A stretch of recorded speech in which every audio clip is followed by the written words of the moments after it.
kami dengan NIM P075244234047.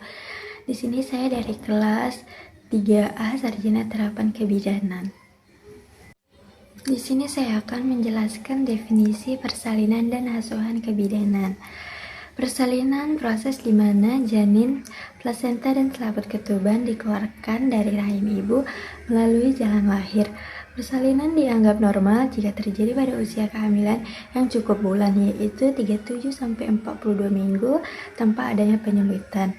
Namun, asuhan kebidanan berdasarkan proses pengambilan keputusan dan tindakan yang dilakukan bidan sesuai dengan kewenangan dan ruang lingkup prakteknya. Asuhan ini diberikan selama masa kehamilan, persalinan, nifas, serta perawatan bayi baru lahir.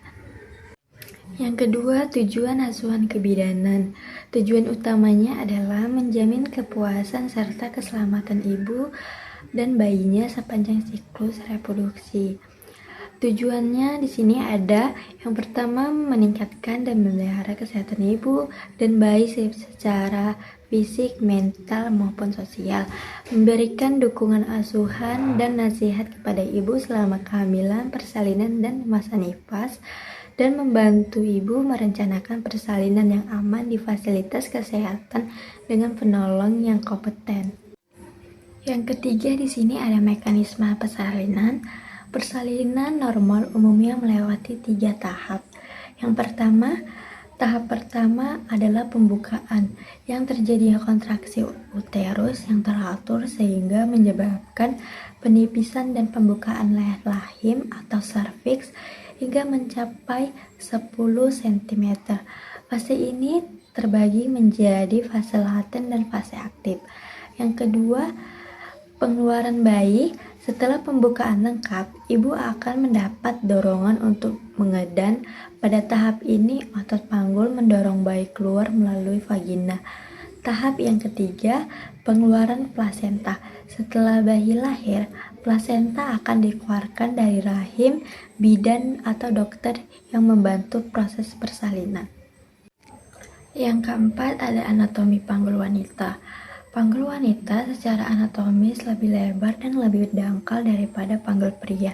Dengan rongga panggul terbentuk oval dan bundar, ini dirancang untuk memberikan ruang yang cukup bagi kepala bayi saat persalinan. Panggul dibentuk oleh 3 tulang, yaitu ilium, tulang terbesar yang membentuk bagian atas dan samping panggul. Yang kedua ada tulang ischium, yaitu tulang yang terletak di bagian bawah panggul atau untuk yang tempat duduk itu. Yang ketiga ada pubis, tulang yang terletak di bagian depan panggul, tepat bersatunya tulang pinggul. Di sini yang kelima ada diameter pintu atas panggul. Beberapa panggul yang penting sebagai patokan dalam proses persalinan yaitu meliputi 4. Yang pertama ada conjugata vera. Jarak ini dari promontorium sakral ke tepi atas spisis pubis normalnya berukuran sekitar 11 cm. Yang kedua conjugata obstetrica. Jarak dari promontorium ke bagian tengah spisis pubis normalnya 11,5 cm atau lebih. Yang ketiga ada conjugata diagonalis. Jarak dari promontorium ke tepi bawah spisis pubis normalnya 2 cm lebih panjang dari conjugata obstetrica. Yang keempat ada diameter transversal. Jarak melintang terlebar pada pintu atas panggul normalnya sekitar 13,5 cm. Di sini yang keenam ada Hockday. Bidang Hockday adalah sistem untuk mengukur penurunan kepala janin ke dalam panggul ibu selama persalinan. Terdapat 4 bidang Hockday, yaitu yang pertama Hockday 1, bidang yang dibentuk oleh pintu atas panggul dari promontorium ke tepi atas spisis pubis. Yang kedua Hockday 2, bidang yang sejajar dengan Hockday 1 setinggi tepi bawah spisis pubis. Yang ketiga HOG-D3 bidang yang sejajar dengan HOG-D1 dan HOG-D2 tinggi spina isidiaka. Yang keempat, HOG-D4 bidang yang sejajar dengan HOG-D1, 2, 3 tinggi ujung koksigis. Yang ketujuh ada rangka kepala bayi. Kepala bayi terdiri dari beberapa tulang yang lunak dan belum menyatu sepenuhnya, dihubungkan oleh sutura dan forental. Tulang-tulang utamanya meliputi: yang pertama ada 2 tulang forental, yang kedua ada 2 tulang parietal, yang ketiga ada 1 tulang oksipital, yang keempat ada sutura dan forental. Kemungkinan kepala bayi berubah menjadi molase saat melewati jalan lahir. Yang kedelapan ada diameter kepala bayi.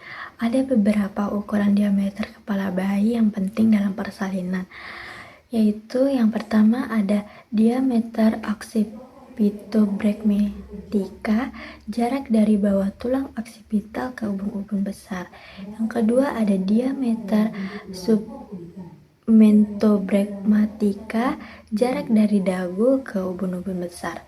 Yang ketiga ada diameter meto-occipitalis, jarak dari dagu ke tulang oksipital. Yang keempat ada diameter biparietalis, jarak antara 2 tulang parietal. Yang kesembilan ada peran bidan dalam persalinan.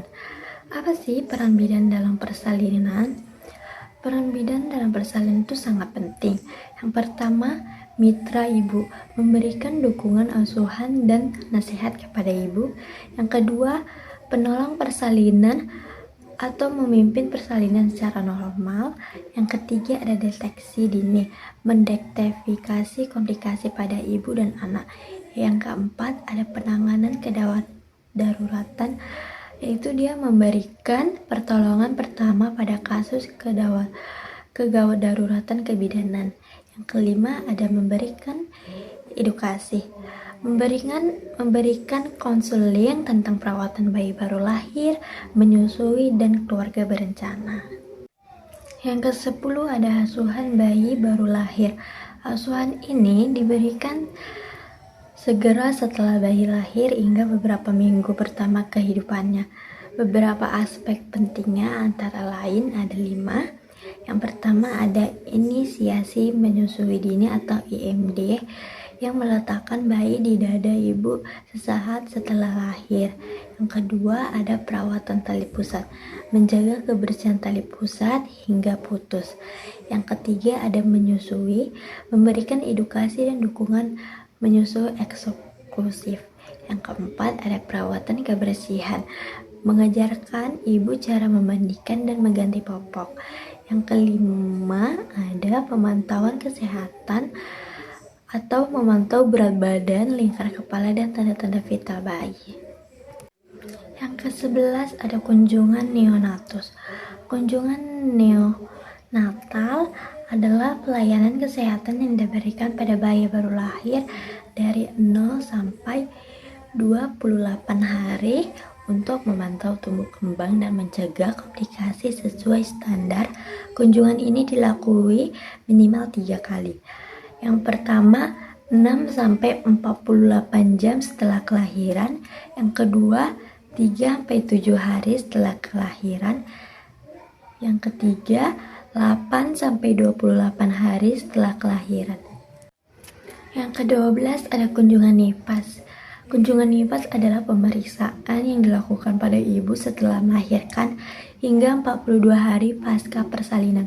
Kunjungan ini bertujuan untuk memantau kesehatan ibu, mendeteksi komplikasi, serta memberikan konseling dan perawatan yang diperlukan.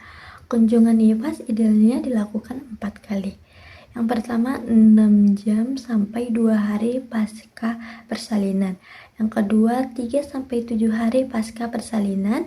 Yang ketiga 8 sampai 28 hari pasca persalinan. Yang keempat 29 sampai 42 hari pasca persalinan. Terima kasih. Berikut video dari saya, semoga bermanfaat bagi yang menonton Dadah.